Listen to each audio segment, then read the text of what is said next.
Back with Jay Bruce. Appreciate him giving a bit of his time today, and obviously congratulate him on a well-deserved career. With that, we can take the first question for Jay. Meredith Marakovitz, please unmute. Hi, Jay. How much did you wrestle with this decision, and ultimately, why did you decide to make this decision? Yeah, it was tough. I feel like it really hit me probably a week ago, where the thought kind of stopped leaving my mind. I wanted to think about it thoroughly and really think it through. And on Friday, I decided to let Aaron know that my plan was to retire, and that I really appreciated the opportunity. And the reason I ultimately chose to do this is because over 13 years of playing pretty much every single day, I set a standard of what I expected out of myself from a performance standpoint, or at least feeling like I'm able to perform at that level. And, I know there are ups and downs and ebbs and flows throughout a season and throughout a career, but ultimately I just felt like I couldn't perform at the level that I expected out of myself. And for me to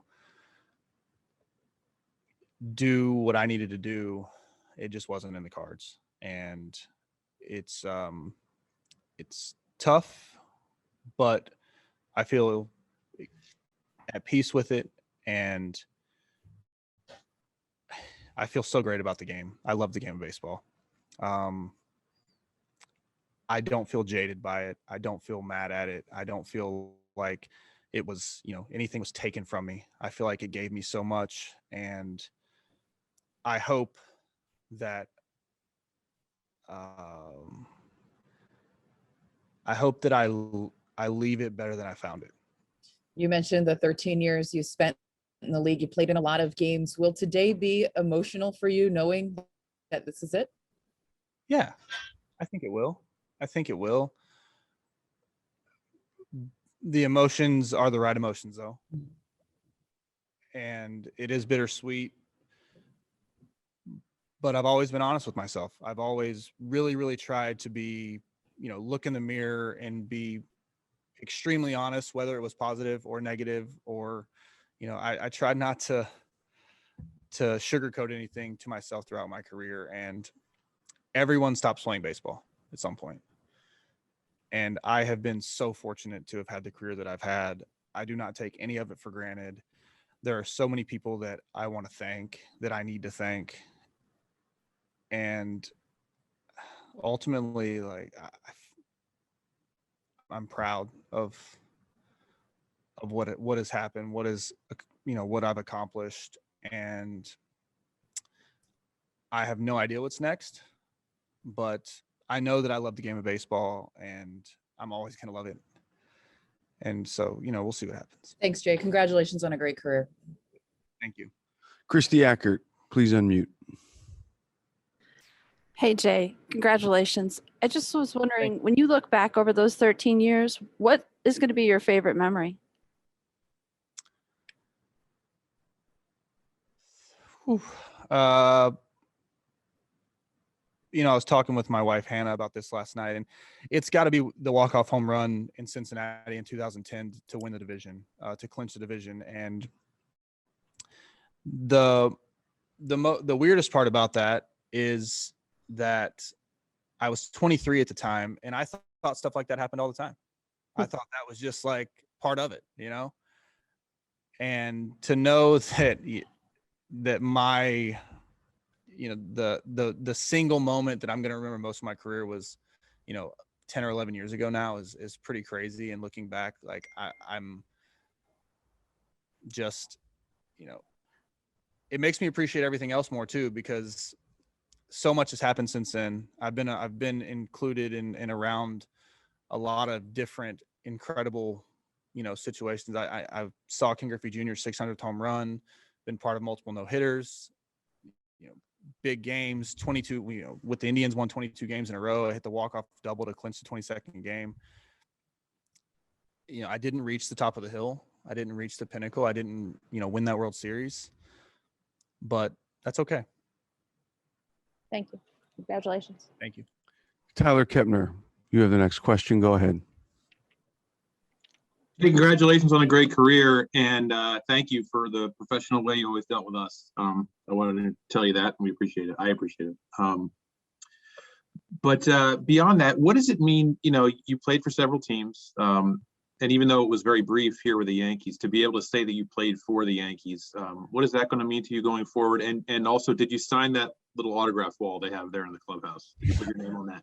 I recently signed the autograph wall, and you know, my sentiment doesn't change about the Yankees and about the opportunity that I had to play here.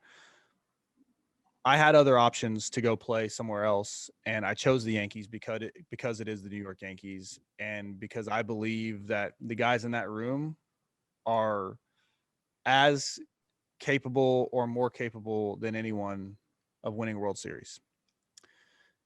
I appreciate the opportunity that the Yankees gave me to come in and prove that I was healthy enough to play.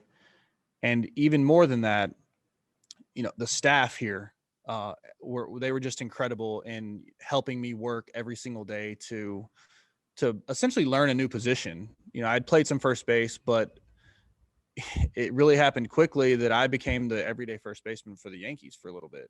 And for Aaron and Mendy and Cashman and all these guys to trust enough that I was capable to do that, and the willingness that they had to work with me and work me through what it took to be the first baseman, a true first baseman, is something that I'm so appreciative of.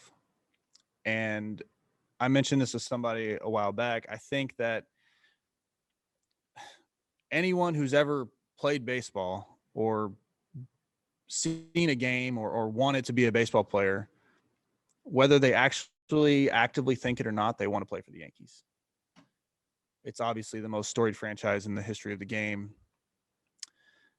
And I don't take for granted for 1 second putting the pinstripes on. It's going to be a special memory for me. You know, this is the last memory that I'll have playing baseball. And, you know, I appreciate the Yankees and do not for 1 second undervalue the time that I've spent here. Thanks, Jay. Good luck. Pete Caldera, you have the next question. Go ahead. Jay, you know, along those lines, you know, it was only a month ago where you were performing well enough in spring training to make this team as a non-roster player. Knowing that this is such a personal decision, but was there anybody who tried to convince you otherwise, or, you know, told you that, you know, maybe it's worth sticking this out and seeing it through for a little while longer? You know, I was very fortunate to have a group of people whoever I talked to really listen to what my thoughts were and my feelings were. And honestly, I feel like the way that I spoke about it and the way I approached it, you know, people that know me know that I don't make rash decisions. I don't make knee jerk, you know, I've, especially in this game. I mean, you have to have some patience and have some wherewithal and foresight, or whatever you want to call it, in any decision that you make. And it needs to be, you know, the due diligence needs to be done. The thought needs to be, the idea needs to be thought about over and over and over again. And I was very confident in my decision. And I'm really lucky that the people that I have talked to have been so supportive, and they've all had questions, but the bottom line is, you know, I decided to do this. I went to Aaron on Friday. I had decided a couple of days before that this was probably going to be it. And my friends and family have been so supportive. Aaron and the staff have been so supportive, and that's all that I can ask for. And I think that when I spoke to people, the certainty in which I spoke about it, I think left, you know, no doubt in people's mind that, like, I had thought about it and it was the right decision for me. Thank you. Ron Blum, excuse me. Ron, you have the next question. Please unmute. Hi, Jay. Congratulations. Thank you. When did you first start thinking about maybe retiring? And was there any one specific moment on the field that it kind of tipped your mind to make it? There was not one specific moment. I think it was just a kind of a combination of a lot of things. And, after the 20 season, I felt like, listen, like this could be starting. This could be wrapping up. This could be, the days are numbered. And my biggest goal was to come and show that I was healthy and prove that I was healthy and give myself a fair chance to be the baseball player that I had been throughout my career. And in spring training, I felt healthy enough. I felt good. The situation changed pretty rapidly when Luke got hurt and I made the team and became the everyday first baseman for all intents and purposes. And just the consistent underperformance for me, and felt like, I wasn't able to do it at a level that was acceptable for myself, was the ultimate deciding factor. Like I said, I was so lucky to have set a standard for myself throughout my career that was, frankly, very good most of the time. And I don't feel that I'm able to do that. And I think that was the determining factor in the decision. And I feel good about that decision, and I feel thankful, honestly, to myself that I could be honest enough with myself to understand that, it's time for this chapter to close. Thank you. Lindsay Adler, you have the next question. Go ahead. Hey Jay, I'm curious, at this point, do you have a plan for what's next, or what do you want to do now? I don't have a plan. I don't have a plan for what's next. My son starts kindergarten in August, so I will be a shuttle service at the very least. As far as baseball goes, I love baseball. I love it. Anyone who knows me knows that I am such a big fan of baseball. I always have been. I go home at night and I watch baseball, and some people think that's crazy. Some people think it's awesome. Who knows? And I'm also one of the one of the few people that really experienced kind of in a lot of ways different eras of the game as well. I came up in 2008 when there weren't a lot of advanced metrics and weren't a lot of advanced stats, and certain qualities and abilities weren't weighted as heavily as others. And I have seen the transition into what the game is today, and that is every single stat, every single play, every single decision is measured so intensely and thought about and run through a million eyes and a million different, reasons as to why it's the right decision. And I appreciate both of those. I appreciate both of those styles. And for me, like, I truly believe that the best teams and the best players are going to be the ones who can kind of marry those two the best. And, I do feel like I have a unique perspective of someone who played in both of those eras. And I definitely will not close the door on an opportunity to impact an organization in some role or another. Because I love the game. I do. And I think it's, the talent these days is incredible.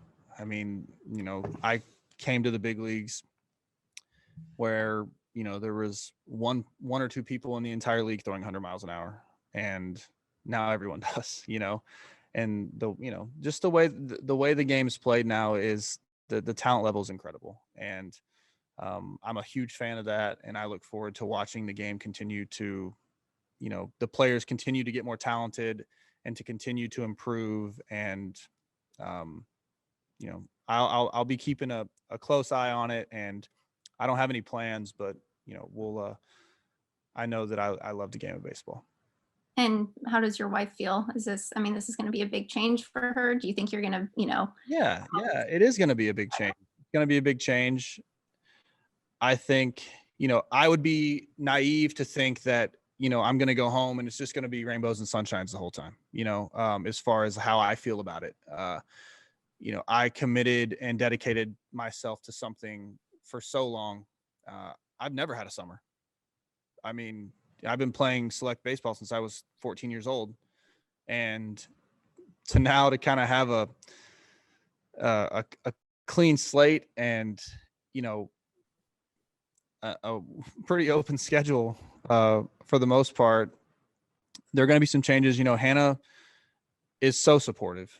We started dating my senior year in high school, so she's seen every single step of the way and has had to put so much of her life on pause to support and be part of this with me. And for that, I can't thank her enough. And I look forward to her being able to do what she wants for essentially the first time in her adult life. And we have young kids, and there's a lot of that going to be going on, but she's been so supportive of me, and I've been so thankful to have someone that has been the constant in my life of a game that is so not constant, so volatile, so fleeting, and she's the opposite of all that. And it's been an incredible ride with having her around, and I'm excited to see what she does next too. But she, throughout the whole process, she's basically like, listen, like, make a decision, and I'm going to support you 100% in that decision, but you cannot do this half in. You can't, halfway want to still play and halfway feel like it's done. Like, decide and commit to that, like I've done everything else in my life. And so I appreciate that sentiment from her. And she's been there the whole way, and I look forward to our next chapter as well. congrats. Thanks. Take a final question from Brian Hoke. Please unmute.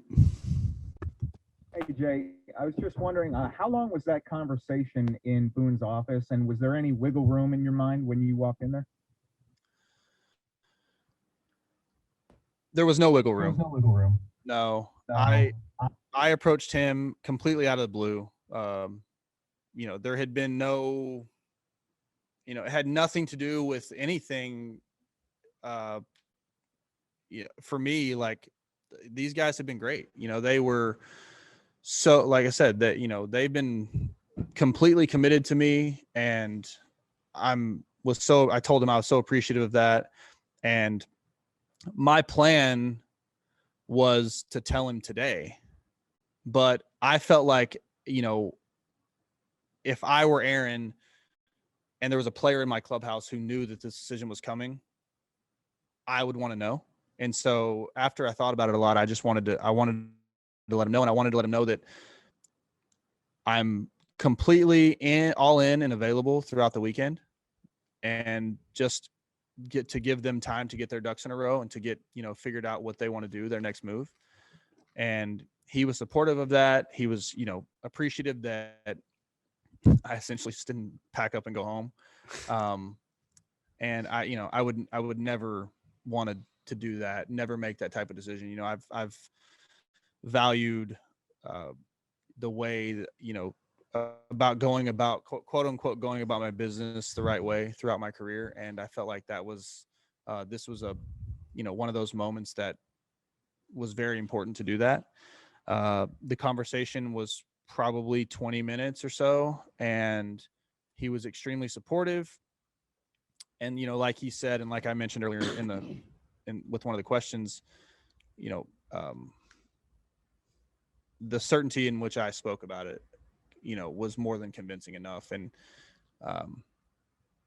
he's seen this before. He's been in this situation before.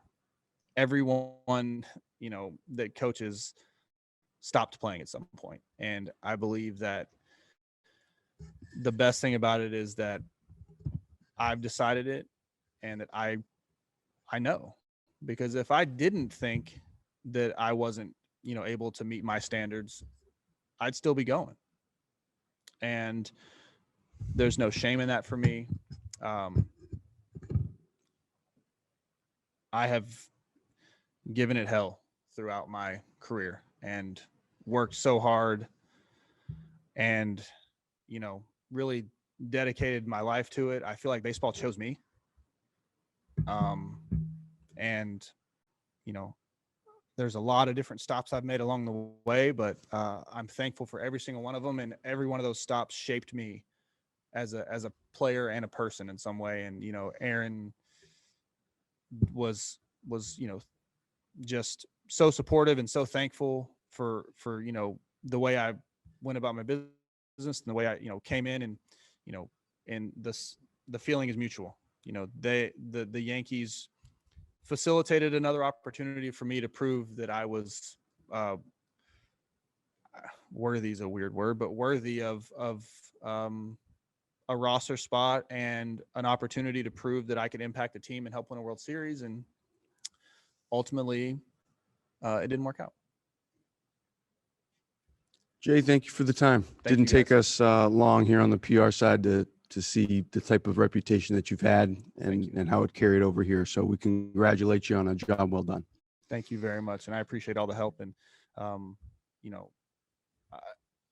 being in a lot of different markets now, the smallest and the biggest, it takes a hell of a group of people to do it the right way. And is this mic off? It's not. It's still on. Okay. Just making sure I don't use any choice words. Yeah, I'd hate for you to go out that way. But it takes. There's so many different layers to doing this and creating an environment that is, one, welcoming, two, informative and helpful. And I believe that players are best served when they know what's expected of them, but also are led in a way and provided the information and the way that, provided a path to handle it, and I've been very fortunate to be around a lot of great PR departments and media departments that have helped me navigate the waters of a really complicated and interesting dynamic between players and media. And, it's one of those deals where it's a necessary, evil in a lot of ways. Like, the questions are tough sometimes, and the questions are sometimes you think the questions are stupid, but like, these people are doing their job and they're asking the questions that people want to know about. They're speaking for a fan base, and I just appreciate all of it. I really do. It's complicated, and that's what makes it so incredible, though. We gave Jay a bonus question from the PR department. Thanks, Jay. We appreciate it. Guys. Congratulations. Okay, everybody. We'll be back later with Jameson Tyone. Aquí, en medio de la rivalidad Red Sox-Yankees, tengo que mandarle un saludo a todos los que ven la máquina deportiva. La máquina son ustedes, que tienen los motores encendidos y siguiendo béisbol, deporte, todos los días del año. Así que un beso para ustedes, soy Carolina Guillén, y un regalito para los fanáticos.